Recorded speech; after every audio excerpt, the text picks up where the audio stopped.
It's Othello here with MMA Nation, talking to Florian. First and foremost, big fan of yours. I guess let's get right into it. First question I want to ask is, what was the transition like from going to the Ultimate Fighter to actually being in the UFC? It was kind of a crazy thing. We had to prove ourselves. That's what I felt. Especially as a guy who got on the show with not a lot of experience, not a lot of fights, not a lot of real MMA knowledge at the time. I felt that every fight was an opportunity for me to prove myself, that I belonged, fight after fight. It was almost like I wasn't even in the UFC yet. I kind of had to fight to prove my worth, and fight after fight, I think I was able to do that and prove that I was a UFC fighter, for real. And eventually, I think I was able to establish myself as a real UFC fighter. So once you were in, did you kind of feel like you crossed the finish line, or?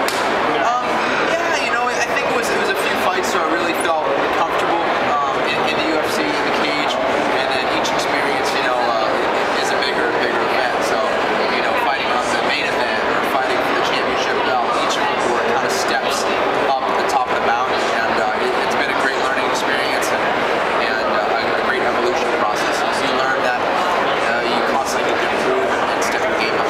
Awesome.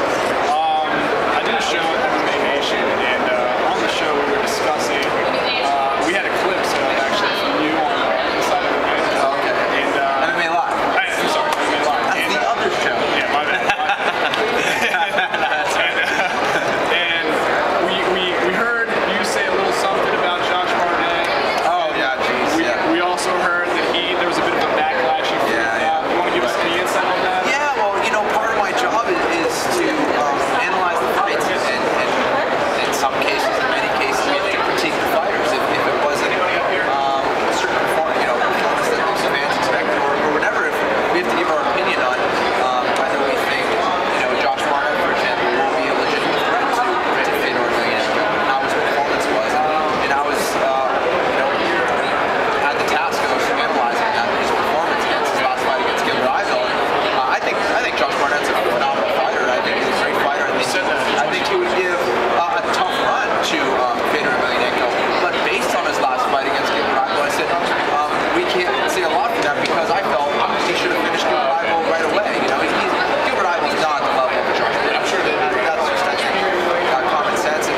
And I said my piece. I think it was very tame for ESPN commentary. And for whatever reason, Josh Barnett, freaked out, started calling me names, swearing at me and challenging me.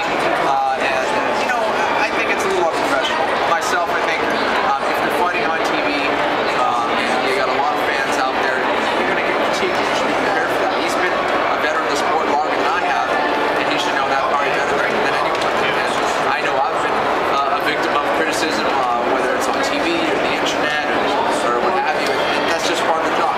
Not everybody's going to be satisfied with your performance, and I think it's important that you stay humble and you say, there are ways for me to improve. I'm not saying I'm better than anybody. What it is my job is to critique fighters' performance and fights. So he's being a big baby. You heard it here first. Last question. Recently, unfortunately, Charles Davis passed away. We never got the pleasure of actually meeting him or being on person. Rather than trying to harbor on, I guess, the tough times and definitely how it's kind of looming right now, we try to give people, pleasant memories of days, or maybe some funny stories that people would get to hear. I tell you what, here's a guy who all he wanted to do was help people. He was always looking for ways to help people, different ways that he could help guys at our gym who were coming up fighting in Boston, and he was just an unbelievable guy who was not just satisfied with his success. He could have not done another thing for anybody in his life, got his money, counted his money and not done anything. But he's a guy who always wanted to help others. I got a phone call from Mass one time. There was a guy in Boston who we met, a famous guitar player, and apparently he was a Florian fan.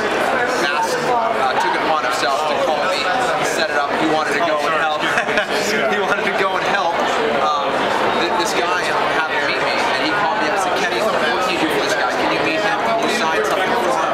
And he set it up so